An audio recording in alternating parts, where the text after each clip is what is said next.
1 Samuel chapter 15. Saul defeats the Amalekites, but spares their king. Samuel said to Saul, "The Lord sent me to anoint you king over his people Israel. Now therefore, listen to the words of the Lord. Thus says the Lord of hosts, I will punish the Amalekites for what they did in opposing the Israelites when they came up out of Egypt. Now go and attack Amalek, and utterly destroy all that they have. Do not spare them, but kill both man and woman, child and infant, ox and sheep, camel and donkey." So Saul summoned the people, and numbered them in Telaim, 200,000 foot soldiers, and 10,000 soldiers of Judah.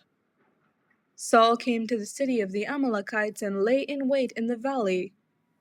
Saul said to the Kenites, "Go, leave, withdraw from among the Amalekites, or I will destroy you with them. For you showed kindness to all the people of Israel when they came up out of Egypt." So the Kenites withdrew from the Amalekites. Saul defeated the Amalekites from Havilah as far as Shur, which is east of Egypt. He took King Agag of the Amalekites alive, but utterly destroyed all the people with the edge of the sword. Saul and the people spared Agag, and the best of the sheep and of the cattle and of the fatlings, and the lambs, and all that was valuable, and would not utterly destroy them. All that was despised and worthless they utterly destroyed. Saul rejected as king. The word of the Lord came to Samuel, "I regret that I made Saul king, for he has turned back from following me, and has not carried out my commands." Samuel was angry, and he cried out to the Lord all night. Samuel rose early in the morning to meet Saul, and Samuel was told. Saul went to Carmel, where he set up a monument for himself, and on returning he passed on down to Gilgal. When Samuel came to Saul, Saul said to him, "May you be blessed by the Lord. I have carried out the command of the Lord." But Samuel said, "What then is this bleating of sheep in my ears, and the lowing of cattle that I hear?" Saul said, "They have brought them from the Amalekites, for the people spared the best of the sheep and the cattle to sacrifice to the Lord your God, but the rest we have utterly destroyed." Then Samuel said to Saul, "Stop, I will tell you what the Lord said to me last night." He replied, "Speak." Samuel said, "Though you are little in your own eyes, are you not the head of the tribes of Israel?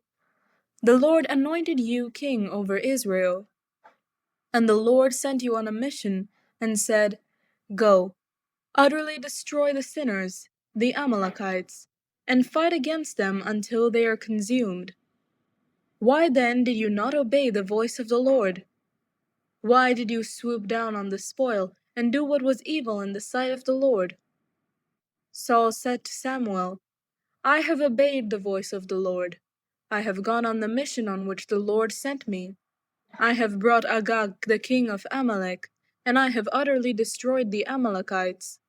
But from the spoil the people took sheep and cattle, the best of the things devoted to destruction, to sacrifice to the Lord your God in Gilgal."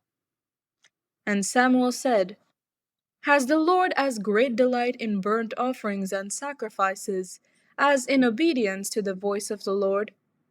Surely, to obey is better than sacrifice, and to heed than the fat of rams. For rebellion is no less a sin than divination, and stubbornness is like iniquity and idolatry. Because you have rejected the word of the Lord, he has also rejected you from being king."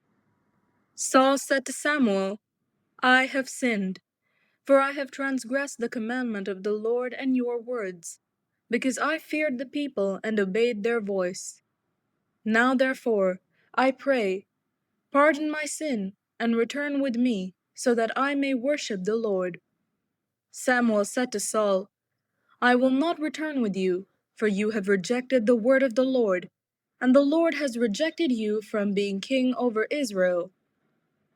As Samuel turned to go away, Saul caught hold of the hem of his robe, and it tore. And Samuel said to him, "The Lord has torn the kingdom of Israel from you this very day, and has given it to a neighbor of yours, who is better than you. Moreover, the glory of Israel will not recant or change his mind, for he is not a mortal, that he should change his mind." Then Saul said, "I have sinned. Yet honor me now before the elders of my people and before Israel, and return with me, so that I may worship the Lord your God." So Samuel turned back after Saul, and Saul worshipped the Lord. Then Samuel said, "Bring Agag, king of the Amalekites, here to me." And Agag came to him haltingly. Agag said, "Surely this is the bitterness of death." But Samuel said, "As your sword has made woman childless, so your mother shall be childless among women." And Samuel hewed Agag in pieces before the Lord in Gilgal. Then Samuel went to Ramah, and Saul went up to his house in Gibeah of Saul. Samuel did not see Saul again until the day of his death, but Samuel grieved over Saul. And the Lord was sorry that he had made Saul king over Israel. 1 Samuel chapter 16. David anointed as king. The Lord said to Samuel, "How long will you grieve over Saul? I have rejected him from being king over Israel. Fill your horn with oil and set out.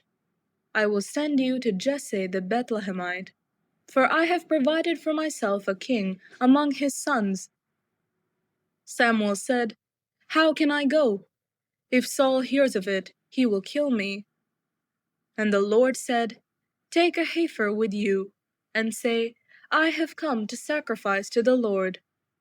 Invite Jesse to the sacrifice, and I will show you what you shall do, and you shall anoint for me the one whom I name to you." Samuel did what the Lord commanded, and came to Bethlehem. The elders of the city came to meet him trembling, and said, "Do you come peaceably?" He said, "Peaceably. I have come to sacrifice to the Lord. Sanctify yourselves and come with me to the sacrifice." And he sanctified Jesse and his sons, and invited them to the sacrifice. When they came, he looked on Eliab and thought, "Surely the Lord's anointed is now before the Lord." But the Lord said to Samuel, "Do not look on his appearance or on the height of his stature, because I have rejected him. For the Lord does not see as mortals see. They look on the outward appearance, but the Lord looks on the heart." Then Jesse called Abinadab, and made him pass before Samuel. He said, "Neither has the Lord chosen this one." Then Jesse made Shammah pass by, and he said, "Neither has the Lord chosen this one." Jesse made 7 of his sons pass before Samuel, and Samuel said to Jesse, "The Lord has not chosen any of these." Samuel said to Jesse, "Are all your sons here?" And he said, "There remains yet the youngest, but he is keeping the sheep." And Samuel said to Jesse, "Send and bring him, for we will not sit down until he comes here." He sent and brought him in. Now he was ruddy, and had beautiful eyes, and was handsome. The Lord said, "Rise and anoint him, for this is the one." Then Samuel took the horn of oil, and anointed him in the presence of his brothers. And the Spirit of the Lord came mightily upon David from that day forward. Samuel then set out and went to Ramah. David plays the lyre for Saul.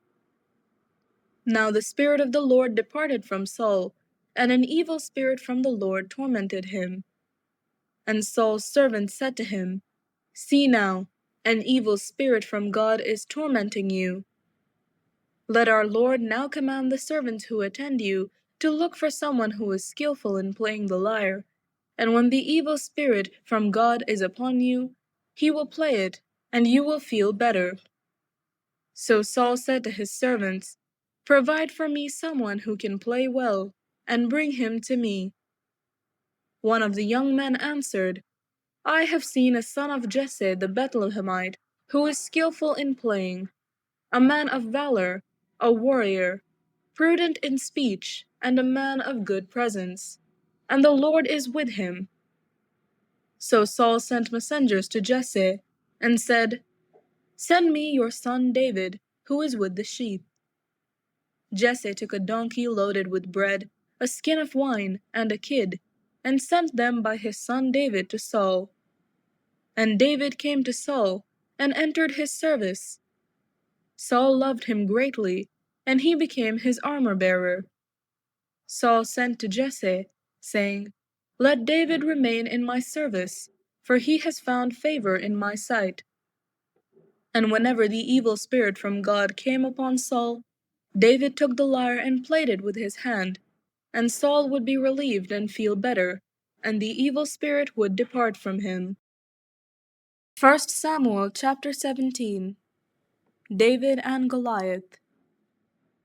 Now the Philistines gathered their armies for battle. They were gathered at Socoh, which belongs to Judah, and encamped between Socoh and Azekah, in Ephes Dammim. Saul and the Israelites gathered and encamped in the valley of Elah, and formed ranks against the Philistines. The Philistines stood on the mountain on one side, and Israel stood on the mountain on the other side, with a valley between them. And there came out from the camp of the Philistines a champion named Goliath, of Gath, whose height was 6 cubits and a span. He had a helmet of bronze on his head, and he was armed with a coat of mail. The weight of the coat was 5,000 shekels of bronze. He had greaves of bronze on his legs, and a javelin of bronze slung between his shoulders. The shaft of his spear was like a weaver's beam, and his spear's head weighed 600 shekels of iron, and his shield-bearer went before him. He stood and shouted to the ranks of Israel, "Why have you come out to draw up for battle? Am I not a Philistine, and are you not servants of Saul? Choose a man for yourselves, and let him come down to me. If he is able to fight with me and kill me, then we will be your servants. But if I prevail against him and kill him, then you shall be our servants and serve us." And the Philistines said, "Today I defy the ranks of Israel. Give me a man, that we may fight together." When Saul and all Israel heard these words of the Philistine, they were dismayed and greatly afraid. Now David was the son of an Ephrathite of Bethlehem in Judah, named Jesse, who had 8 sons. In the days of Saul, the man was already old and advanced in years. The 3 eldest sons of Jesse had followed Saul to the battle.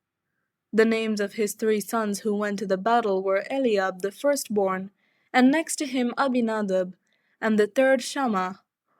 David was the youngest. The 3 eldest followed Saul, but David went back and forth from Saul to feed his father's sheep at Bethlehem. For 40 days the Philistine came forward and took his stand, morning and evening. Jesse said to his son David, "Take for your brothers an ephah of this parched grain and these 10 loaves, and carry them quickly to the camp to your brothers. Also take these 10 cheeses to the commander of their 1,000. See how your brothers fare, and bring some token from them." Now Saul, and they, and all the men of Israel, were in the valley of Elah, fighting with the Philistines. David rose early in the morning, left the sheep with a keeper, took the provisions, and went as Jesse had commanded him. He came to the encampment as the army was going forth to the battle line, shouting the war cry. Israel and the Philistines drew up for battle, army against army. David left the things in charge of the keeper of the baggage, ran to the ranks, and went and greeted his brothers. As he talked with them, The champion, the Philistine of Gath, Goliath by name, came up out of the ranks of the Philistines and spoke the same words as before, and David heard him. All the Israelites, when they saw the man, fled from him and were very much afraid. The Israelites said, "Have you seen this man who has come up? Surely he has come up to defy Israel. The king will greatly enrich the man who kills him, and will give him his daughter and make his family free in Israel." David said to the men who stood by him, "What shall be done for the man who kills this Philistine and takes away the reproach from Israel? For who is this uncircumcised Philistine that he should defy the armies of the living God?" The people answered him in the same way, "So shall it be done for the man who kills him." His eldest brother Eliab heard him talking to the men, and Eliab's anger was kindled against David. He said, "Why have you come down? With whom have you left those few sheep in the wilderness? I know your presumption and the evil of your heart, for you have come down just to see the battle." David said, "What have I done now? It was only a question." He turned away from him toward another and spoke in the same way, and the people answered him again as before. When the words that David spoke were heard, they repeated them before Saul, and he sent for him. David said to Saul, "Let no one's heart fail because of him. Your servant will go and fight with this Philistine." Saul said to David, "You are not able to go against this Philistine to fight with him, for you are just a boy, and he has been a warrior from his youth." But David said to Saul, "Your servant used to keep sheep for his father, and whenever a lion or a bear came and took a lamb from the flock, I went after it and struck it down, rescuing the lamb from its mouth, and if it turned against me, I would catch it by the jaw, strike it down, and kill it. Your servant has killed both lions and bears, and this uncircumcised Philistine shall be like one of them, since he has defied the armies of the living God." David said, "The Lord, who saved me from the paw of the lion and from the paw of the bear, will save me from the hand of this Philistine." So Saul said to David, "Go, and may the Lord be with you." Saul clothed David with his armor. He put a bronze helmet on his head and clothed him with a coat of mail. David strapped Saul's sword over the armor, and he tried in vain to walk, for he was not used to them. Then David said to Saul, "I cannot walk with these, for I am not used to them." So David removed them. Then he took his staff in his hand, and chose 5 smooth stones from the wadi, and put them in his shepherd's bag, in the pouch. His sling was in his hand, and he drew near to the Philistine. The Philistine came on and drew near to David, with his shield-bearer in front of him. When the Philistine looked and saw David, he disdained him, for he was only a youth, ruddy and handsome in appearance. The Philistine said to David, "Am I a dog that you come to me with sticks?" And the Philistine cursed David by his gods. The Philistine said to David, "Come to me, and I will give your flesh to the birds of the air and to the wild animals of the field." But David said to the Philistine, "You come to me with sword and spear and javelin, but I come to you in the name of the Lord of hosts, the God of the armies of Israel, whom you have defied. This very day the Lord will deliver you into my hand, and I will strike you down and cut off your head. And I will give the dead bodies of the Philistine army this very day to the birds of the air and to the wild animals of the earth, so that all the earth may know that there is a God in Israel, and that all this assembly may know that the Lord does not save by sword or spear, for the battle is the Lord's, and he will give you into our hand." When the Philistine drew nearer to meet David, David ran quickly toward the battle line to meet the Philistine. David put his hand in his bag, took out a stone, slung it, and struck the Philistine on his forehead. The stone sank into his forehead, and he fell face down on the ground. So David prevailed over the Philistine with a sling and a stone, striking down the Philistine and killing him. There was no sword in David's hand. Then David ran and stood over the Philistine. He grasped his sword, drew it out of its sheath, and killed him. Then he cut off his head with it. When the Philistines saw that their champion was dead, they fled. The troops of Israel and Judah rose up with a shout and pursued the Philistines as far as Gath and the gates of Ekron, so that the wounded Philistines fell on the way from Shaaraim as far as Gath and Ekron. The Israelites came back from chasing the Philistines, and they plundered their camp. David took the head of the Philistine and brought it to Jerusalem, but he put his armor in his tent. When Saul saw David go out against the Philistine, he said to Abner, the commander of the army, "Abner, whose son is this young man?" Abner said, "As your soul lives, O king, I do not know." The king said, "Inquire whose son the stripling is." On David's return from killing the Philistine, Abner took him and brought him before Saul, with the head of the Philistine in his hand. Saul said to him, "Whose son are you, young man?" And David answered, "I am the son of your servant, Jesse the Bethlehemite." 1 Samuel chapter 18. Jonathan's covenant with David. When David had finished speaking to Saul, the soul of Jonathan was bound to the soul of David, and Jonathan loved him as his own soul. Saul took him that day and would not let him return to his father's house. Then Jonathan made a covenant with David, because he loved him as his own soul. Jonathan stripped himself of the robe that he was wearing, and gave it to David, and his armor, and even his sword and his bow and his belt. David went out, and was successful wherever Saul sent him.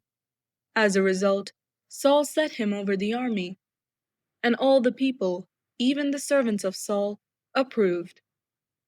As they were coming home, when David returned from killing the Philistine, the women came out of all the towns of Israel, singing and dancing, to meet King Saul, with tambourines, with songs of joy, and with musical instruments. And the women sang to one another as they made merry, "Saul has killed his thousands, and David his 10,000s." Saul was very angry, for this saying displeased him. He said, "They have ascribed to David 10,000s, and to me they have ascribed thousands. What more can he have but the kingdom?" So Saul eyed David from that day on. Saul tries to kill David. The next day an evil spirit from God rushed upon Saul, and he raved within his house, while David was playing the lyre, as he did day by day. Saul had his spear in his hand, and Saul threw the spear, for he thought, "I will pin David to the wall." But David eluded him twice. Saul was afraid of David, because the Lord was with him, but had departed from Saul. So Saul removed him from his presence, and made him a commander of 1,000, and David marched out and came in, leading the army. David had success in all his undertakings, for the Lord was with him. When Saul saw that he had great success, he stood in awe of him. But all Israel and Judah loved David, for it was he who marched out and came in, leading them. David marries Michal. Then Saul said to David, "Here is my elder daughter Merab. I will give her to you as a wife. Only be valiant for me, and fight the Lord's battles." For Saul thought, "I will not raise a hand against him. Let the Philistines deal with him." David said to Saul, "Who am I, and who are my kinsfolk, my father's family in Israel, that I should be son-in-law to the king?" But at the time when Saul's daughter Merab should have been given to David, she was given to Adriel, the Meholathite, as a wife. Now Saul's daughter Michal loved David. Saul was told, and the thing pleased him.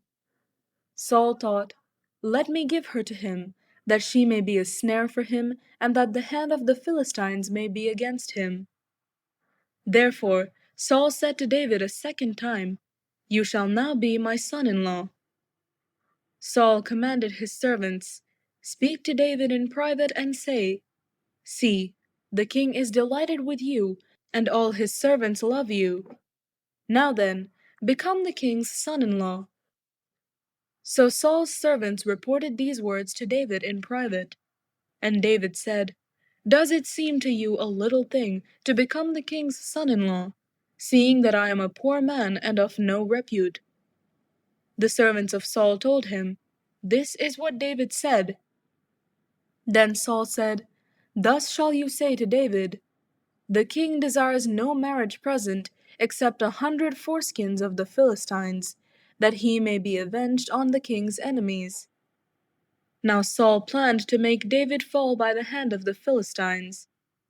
When his servants told David these words, David was well pleased to be the king's son-in-law. Before the time had expired, David rose and went, along with his men, and killed 100 of the Philistines. And David brought their foreskins, which were given in full number to the king, that he might become the king's son-in-law. Saul gave him his daughter Michal as a wife. But when Saul realized that the Lord was with David, and that Saul's daughter Michal loved him, Saul was still more afraid of David. So Saul was David's enemy from that time forward. Then the commanders of the Philistines came out to battle, and as often as they came out, David had more success than all the servants of Saul, so that his fame became very great. 1 Samuel chapter 19. Jonathan intercedes for David. Saul spoke with his son Jonathan and with all his servants about killing David. But Saul's son Jonathan took great delight in David. Jonathan told David, "My father Saul is trying to kill you. Therefore be on guard tomorrow morning. Stay in a secret place and hide yourself. I will go out and stand beside my father in the field where you are, and I will speak to my father about you. If I learn anything, I will tell you." Jonathan spoke well of David to his father Saul, saying to him, "The king should not sin against his servant David, because he has not sinned against you, and because his deeds have been of good service to you. For he took his life in his hand when he attacked the Philistine, and the Lord brought about a great victory for all Israel. You saw it, and rejoiced. Why then will you sin against an innocent person by killing David without cause?"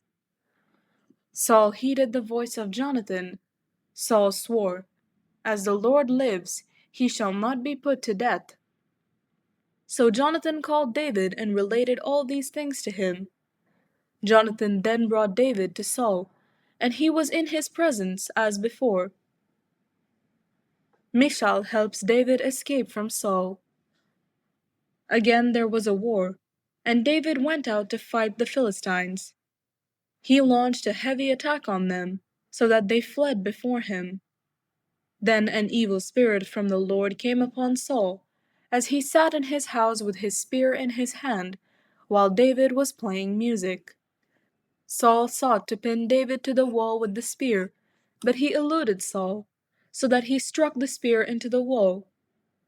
David fled and escaped that night. Saul sent messengers to David's house to keep watch over him, planning to kill him in the morning. David's wife Michal told him, "If you do not save your life tonight, tomorrow you will be killed." So Michal let David down through the window. He fled away and escaped. Michal took an idol and laid it on the bed. She put a net of goat's hair on its head and covered it with the clothes. When Saul sent messengers to take David, she said, "He is sick." Then Saul sent the messengers to see David for themselves. He said, "Bring him up to me in the bed, that I may kill him." When the messengers came in, the idol was in the bed, with the covering of goat's hair on his head. Saul said to Michal, Why have you deceived me like this, and let my enemy go, so that he has escaped?" Michal answered Saul, "He said to me, 'Let me go. Why should I kill you?'" David joined Samuel in Ramah. Now David fled and escaped. He came to Samuel at Ramah and told him all that Saul had done to him. He and Samuel went and settled at Naioth. Saul was told, "David is at Naioth in Ramah." Then Saul sent messengers to take David. When they saw the company of the prophets in a frenzy, with Samuel standing in charge of them, the Spirit of God came upon the messengers of Saul, and they also fell into a prophetic frenzy. When Saul was told, he sent other messengers, and they also fell into a frenzy. Saul sent messengers again the third time, and they also fell into a frenzy. Then he himself went to Ramah. He came to the great well that is in Secu. He asked, "Where are Samuel and David?" And someone said, "They are at Naioth in Ramah." He went there, toward Naioth in Ramah, and the Spirit of God came upon him. As he was going, he fell into a prophetic frenzy, until he came to Naioth in Ramah. He too stripped off his clothes, and he too fell into a frenzy before Samuel. He lay naked all that day and all that night. Therefore it is said, "Is Saul also among the prophets?" 1 Samuel chapter 20. The friendship of David and Jonathan. David fled from Naioth in Ramah. He came before Jonathan and said, "What have I done? What is my guilt? And what is my sin against your father that he is trying to take my life?" He said to him, "Far from it. You shall not die. My father does nothing either great or small without disclosing it to me. And why should my father hide this from me? Never." But David also swore, "Your father knows well that you like me. And he thinks, 'Do not let Jonathan know this, or he will be grieved.'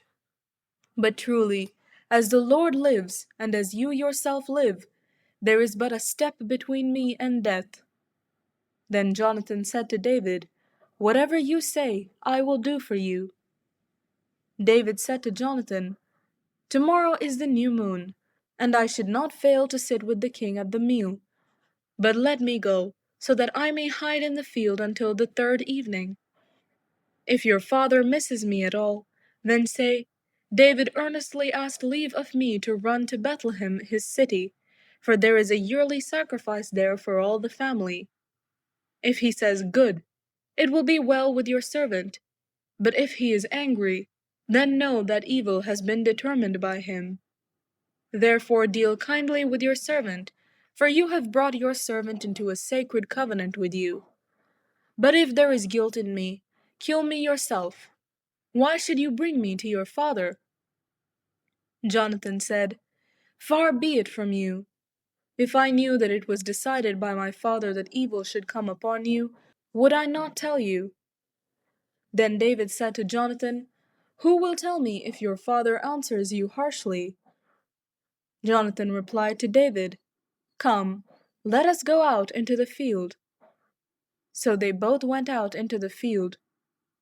Jonathan said to David, "By the Lord, the God of Israel, when I have sounded out my father about this time tomorrow, or on the third day, if he is well disposed toward David, shall I not then send and disclose it to you? But if my father intends to do you harm, the Lord do so to Jonathan, and more also, if I do not disclose it to you, and send you away, so that you may go in safety. May the Lord be with you, as he has been with my father. If I am still alive, show me the faithful love of the Lord. But if I die, never cut off your faithful love from my house, even if the Lord were to cut off every one of the enemies of David from the face of the earth." Thus Jonathan made a covenant with the house of David, saying, "May the Lord seek out the enemies of David." Jonathan made David swear again by his love for him, for he loved him as he loved his own life. Jonathan said to him, "Tomorrow is the new moon. You will be missed, because your place will be empty. On the day after tomorrow, you shall go a long way down. Go to the place where you hid yourself earlier, and remain beside the stone there. I will shoot 3 arrows to the side of it, as though I shot at a mark. Then I will send the boy, saying, 'Go find the arrows.' If I say to the boy, 'Look, the arrows are on this side of you, collect them,' then you are to come, for, as the Lord lives, it is safe for you, and there is no danger. But if I say to the young man, 'Look, the arrows are beyond you,' then go, for the Lord has sent you away. As for the matter about which you and I have spoken, the Lord is witness between you and me forever." So David hid himself in the field. When the new moon came, the king sat at the feast to eat. The king sat upon his seat, as at other times, upon the seat by the wall. Jonathan stood, while Abner sat by Saul's side, but David's place was empty. Saul did not say anything that day, for he thought, "Something has befallen him. He is not clean. Surely he is not clean." But on the second day, the day after the new moon, David's place was empty. And Saul said to his son Jonathan, "Why has the son of Jesse not come to the feast, either yesterday or today?" Jonathan answered Saul, "David earnestly asked leave of me to go to Bethlehem. He said, 'Let me go, for our family is holding a sacrifice in the city, and my brother has commanded me to be there. So now, if I have found favor in your sight, let me get away and see my brothers.' For this reason he has not come to the king's table." Then Saul's anger was kindled against Jonathan. He said to him, "You son of a perverse, rebellious woman, do I not know that you have chosen the son of Jesse to your own shame, and to the shame of your mother's nakedness? For as long as the son of Jesse lives upon the earth, neither you nor your kingdom shall be established. Now send and bring him to me, for he shall surely die." Then Jonathan answered his father Saul, "Why should he be put to death? What has he done?" But Saul threw his spear at him to strike him. So Jonathan knew that it was the decision of his father to put David to death. Jonathan rose from the table in fierce anger and ate no food on the second day of the month, for he was grieved for David, and because his father had disgraced him. In the morning, Jonathan went out into the field to the appointment with David, and with him was a little boy. He said to the boy, "Run and find the arrows that I shoot." As the boy ran, he shot an arrow beyond him. When the boy came to the place where Jonathan's arrow had fallen, Jonathan called after the boy and said, "Is the arrow not beyond you?" Jonathan called after the boy, "Hurry, be quick, do not linger." So Jonathan's boy gathered up the arrows and came to his master. But the boy knew nothing, only Jonathan and David knew the arrangement. Jonathan gave his weapons to the boy and said to him, "Go and carry them into the city." As soon as the boy had gone, David rose from beside the stone heap and prostrated himself with his face to the ground. He bowed 3 times, and they kissed each other and wept with each other. David wept the more. Then Jonathan said to David, "Go in peace, since both of us have sworn in the name of the Lord, saying, 'The Lord shall be between me and you, and between my descendants and your descendants forever.'" He got up and left, and Jonathan went into the city. 1 Samuel chapter 21. David and the Holy Bread. David came to Nob, to the priest Ahimelech. Ahimelech came trembling to meet David, and said to him, "Why are you alone, and no one with you?" David said to the priest Ahimelech, "The king has charged me with a matter, and said to me, 'No one must know anything of the matter about which I send you, and with which I have charged you. I have made an appointment with the young men for such and such a place. Now then, what have you at hand? Give me 5 loaves of bread, or whatever is here." The priest answered David, "I have no ordinary bread at hand, only holy bread, provided that the young men have kept themselves from women." David answered the priest, "Indeed, women have been kept away from us, as always, when I go on an expedition.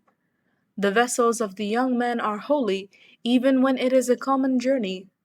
How much more today will their vessels be holy?"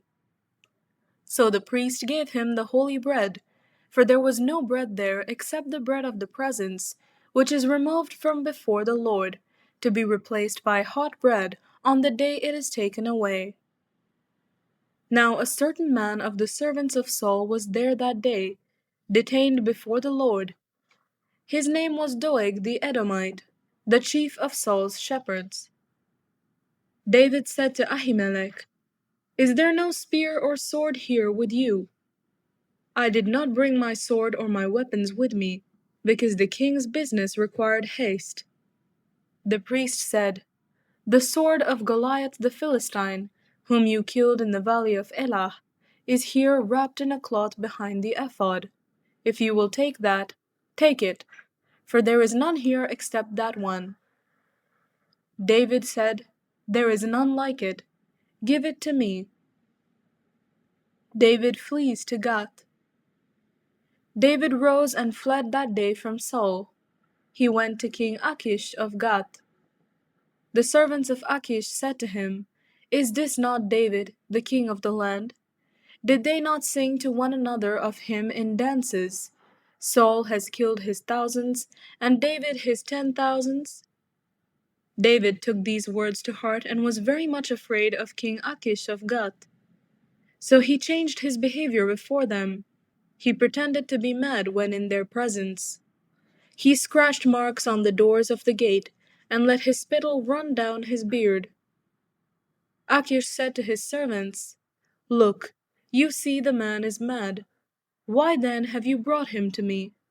Do I lack madmen, that you have brought this fellow to play the madman in my presence?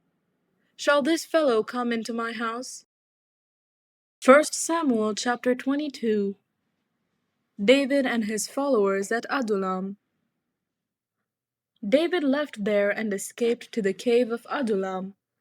When his brothers and all his father's house heard of it, they went down there to him.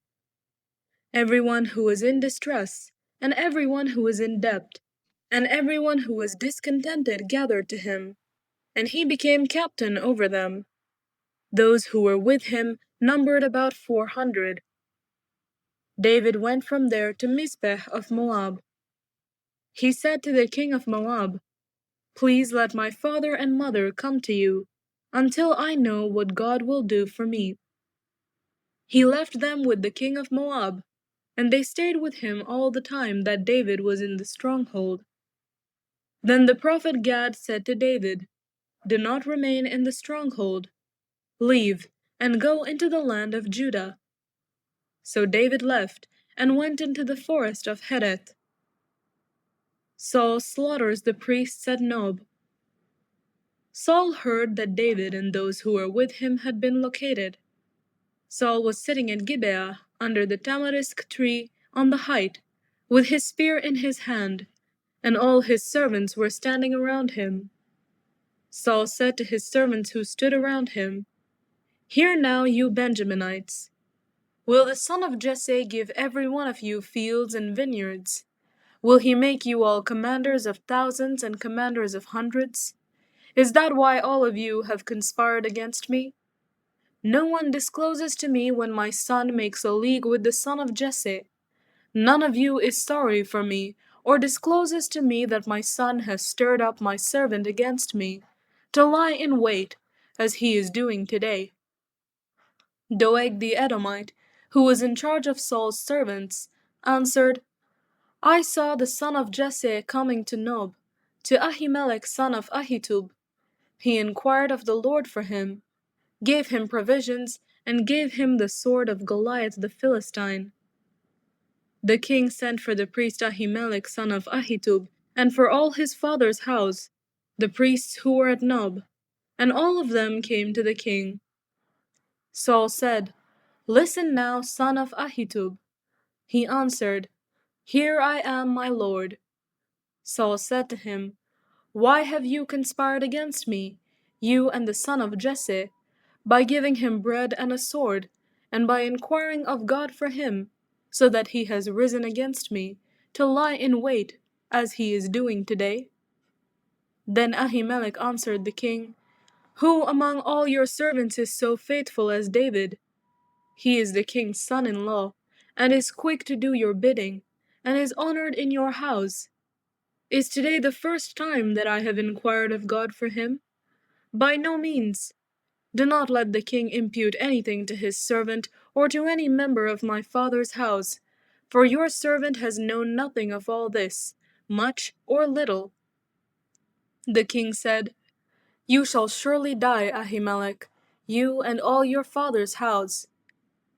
The king said to the guard who stood around him, "Turn and kill the priests of the Lord, because their hand is also with David. They knew that he fled, and did not disclose it to me." But the servants of the king would not raise their hand to attack the priests of the Lord. Then the king said to Doeg, "You, Doeg, turn and attack the priests." Doeg the Edomite turned and attacked the priests. On that day he killed 85 who wore the linen ephod. Nob, the city of the priests, he put to the sword. Men and women, children and infants, oxen, donkeys, and sheep, he put to the sword. But one of the sons of Ahimelech son of Ahitub, named Abiathar, escaped and fled after David. Abiathar told David that Saul had killed the priests of the Lord. David said to Abiathar, "I knew on that day, when Doeg the Edomite was there, that he would surely tell Saul. I am responsible for the lives of all your father's house. Stay with me, and do not be afraid. For the one who seeks my life seeks your life. You will be safe with me." 1 Samuel chapter 23. David saves the city of Keilah. Now they told David, "The Philistines are fighting against Keilah, and are robbing the threshing floors." David inquired of the Lord, "Shall I go and attack these Philistines?" The Lord said to David, "Go and attack the Philistines and save Keilah." But David's men said to him, "Look, we are afraid here in Judah. How much more then, if we go to Keilah against the armies of the Philistines?" Then David inquired of the Lord again. The Lord answered him, "Yes, go down to Keilah, for I will give the Philistines into your hand." So David and his men went to Keilah, fought with the Philistines, brought away their livestock, and dealt them a heavy defeat. Thus David rescued the inhabitants of Keilah.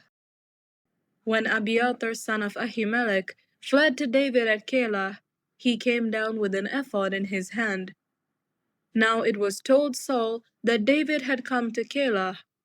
And Saul said, "God has given him into my hand, for he has shut himself in by entering a town that has gates and bars." Saul summoned all the people to war, to go down to Keilah, to besiege David and his men. When David learned that Saul was plotting evil against him, he said to the priest Abiathar, "Bring the ephod here." David said, "O Lord, the God of Israel, your servant has heard that Saul seeks to come to Keilah, to destroy the city on my account. And now, will Saul come down as your servant has heard? O Lord, the God of Israel, I beseech you, tell your servant." The Lord said, "He will come down." Then David said, "Will the men of Keilah surrender me and my men into the hand of Saul?" The Lord said, "They will surrender you." Then David and his men, who were about 600, set out and left Keilah. They wandered wherever they could go. When Saul was told that David had escaped from Keilah, he gave up the expedition. David remained in the strongholds of the wilderness, in the hill country of the wilderness of Ziph. Saul sought him every day, but the Lord did not give him into his hand.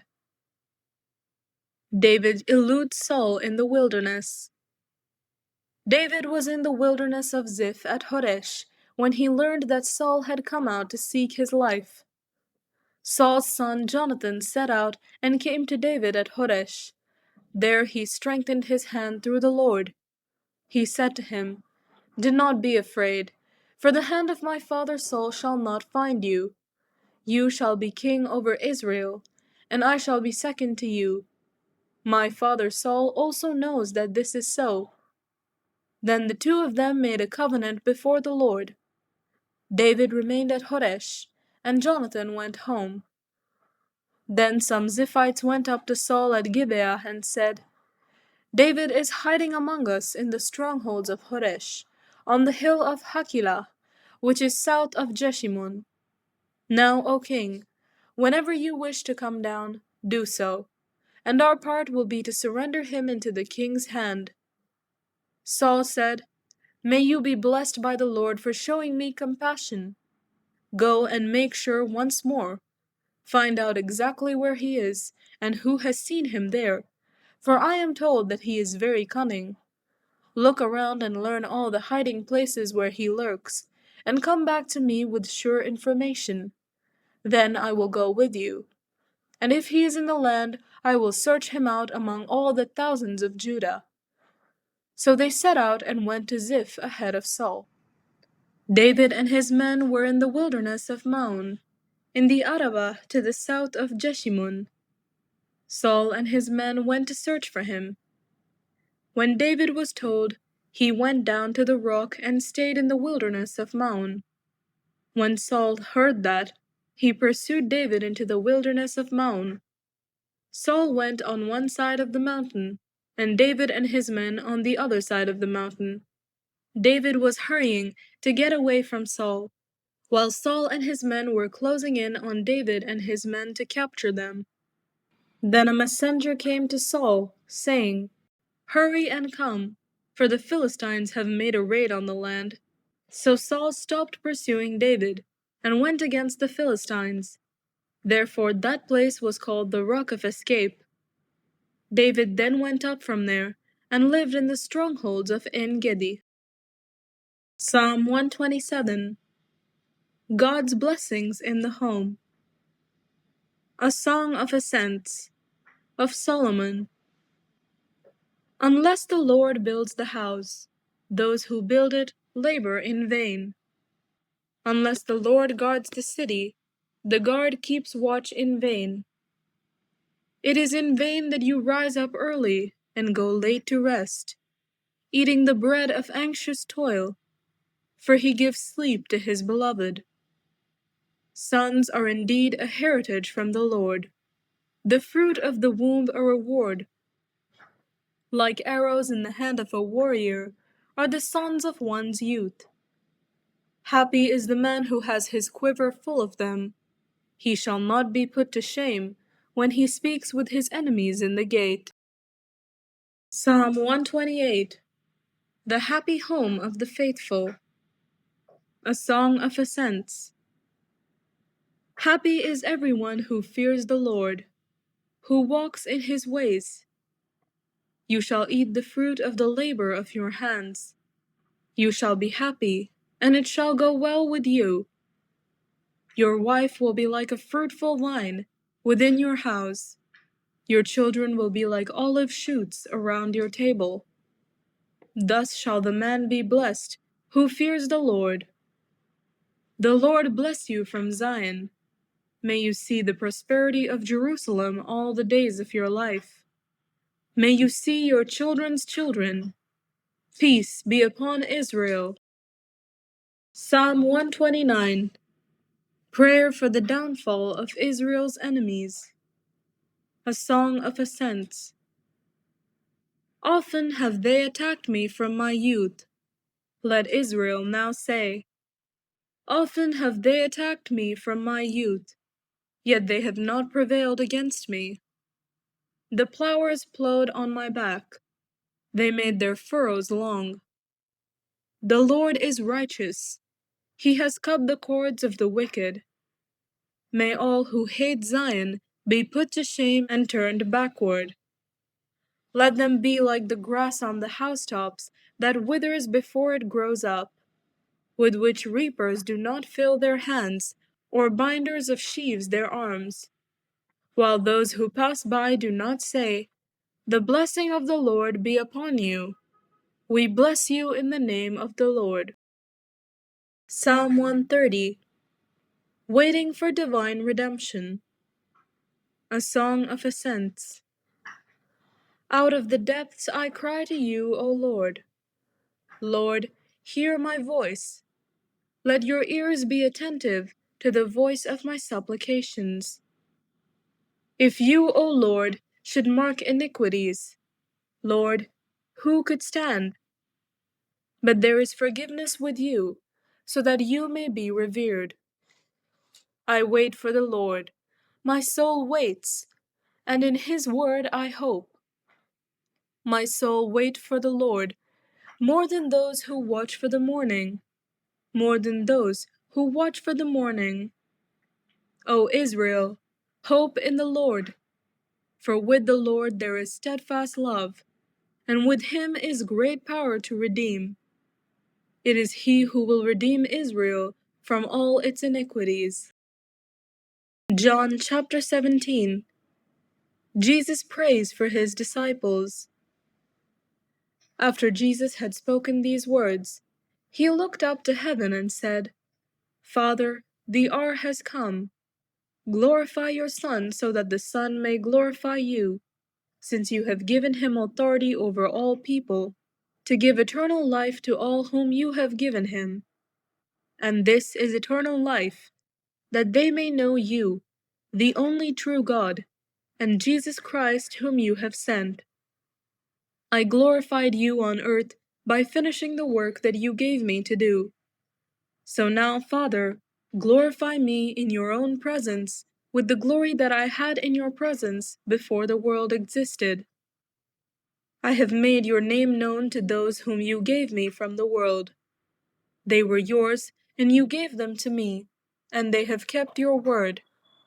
Now they know that everything you have given me is from you. For the words that you gave to me, I have given to them, and they have received them, and know in truth that I came from you, and they have believed that you sent me. I am asking on their behalf. I am not asking on behalf of the world, but on behalf of those whom you gave me, because they are yours. All mine are yours, and yours are mine, and I have been glorified in them.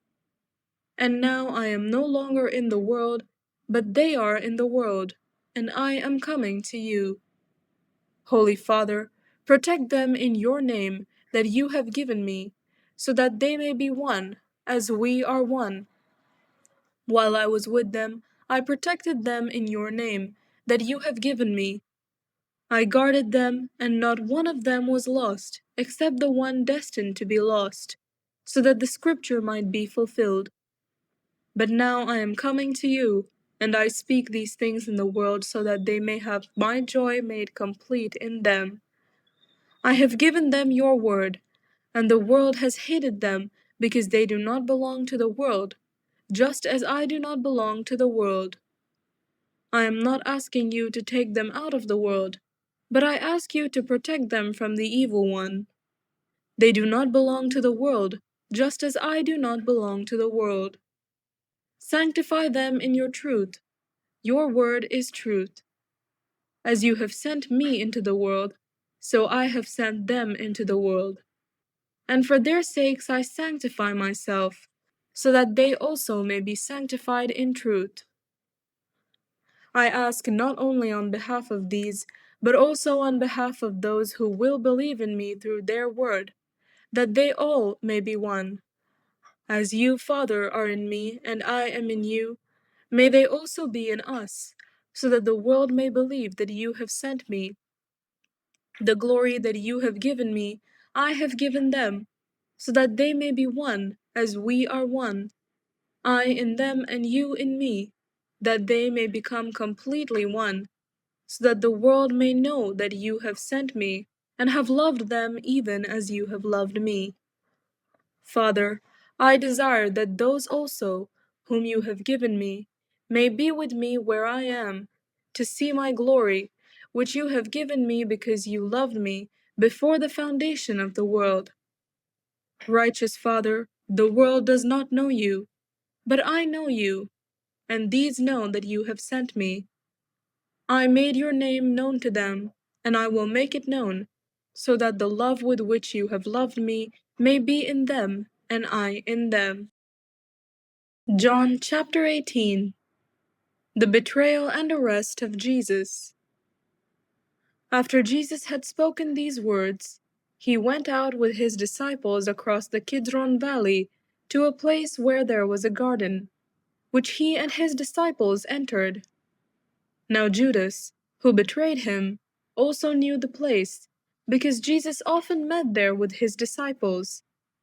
So Judas brought a detachment of soldiers together with police from the chief priests and the Pharisees, and they came there with lanterns and torches and weapons. Then Jesus, knowing all that was to happen to him, came forward and asked them, "Whom are you looking for?" They answered, "Jesus of Nazareth." Jesus replied, "I am he." Judas, who betrayed him, was standing with them. When Jesus said to them, "I am he," they stepped back and fell to the ground. Again he asked them, "Whom are you looking for?" And they said, "Jesus of Nazareth." Jesus answered, "I told you that I am he. So if you are looking for me, let these men go." This was to fulfill the word that he had spoken, "I did not lose a single one of those whom you gave me." Then Simon Peter, who had a sword, drew it, struck the high priest's slave, and cut off his right ear. The slave's name was Malchus. Jesus said to Peter, "Put your sword back into its sheath. Am I not to drink the cup that the Father has given me?" Jesus before the high priest. So the soldiers, their officer, and the Jewish police arrested Jesus and bound him. First they took him to Annas, who was the father-in-law of Caiaphas, the high priest that year. Caiaphas was the one who had advised the Jews that it was better to have one person die for the people. Peter denies Jesus. Simon Peter and another disciple followed Jesus. Since that disciple was known to the high priest, he went with Jesus into the courtyard of the high priest. But Peter was standing outside at the gate. So the other disciple, who was known to the high priest, went out, spoke to the woman who guarded the gate, and brought Peter in. The woman said to Peter, "You are not also one of this man's disciples, are you?" He said, "I am not." Now the slaves and the police had made a charcoal fire because it was cold, and they were standing around it and warming themselves. So Peter also was standing with them and warming himself. The high priest questions Jesus. Then the high priest questioned Jesus about his disciples and about his teaching. Jesus answered, "I have spoken openly to the world. I have always taught in synagogues and in the temple, where all the Jews come together. I have said nothing in secret. Why do you ask me? Ask those who heard what I said to them. They know what I said." When he had said this, one of the police standing nearby struck Jesus on the face, saying, "Is that how you answer the high priest?" Jesus answered, "If I have spoken wrongly, testify to the wrong. But if I have spoken rightly, why do you strike me?" Then Annas sent him bound to Caiaphas, the high priest. Peter denies Jesus again. Now Simon Peter was standing and warming himself. They asked him, "You are not also one of his disciples, are you?" He denied it and said, I am not. One of the slaves of the high priest, a relative of the man whose ear Peter had cut off, asked, Did I not see you in the garden with him? Again Peter denied it, and at that moment the cock crowed. Jesus before Pilate. Then they took Jesus from Caiaphas to Pilate's headquarters. It was early in the morning. They themselves did not enter the headquarters, so as to avoid ritual defilement and to be able to eat the Passover. So Pilate went out to them and said, What accusation do you bring against this man? They answered, If this man were not a criminal, we would not have handed him over to you. Pilate said to them, Take him yourselves and judge him according to your law. The Jews replied, We are not permitted to put anyone to death. This was to fulfill what Jesus had said when he indicated the kind of death he was to die. Then Pilate entered the headquarters again, summoned Jesus, and asked him, Are you the king of the Jews? Jesus answered, Do you ask this on your own, or did others tell you about me? Pilate replied, I am not a Jew, am I? Your own nation and the chief priests have handed you over to me. What have you done? Jesus answered, My kingdom is not from this world. If my kingdom were from this world, my followers would be fighting to keep me from being handed over to the Jews. But as it is, my kingdom is not from here. Pilate asked him, So you are a king? Jesus answered, You say that I am a king.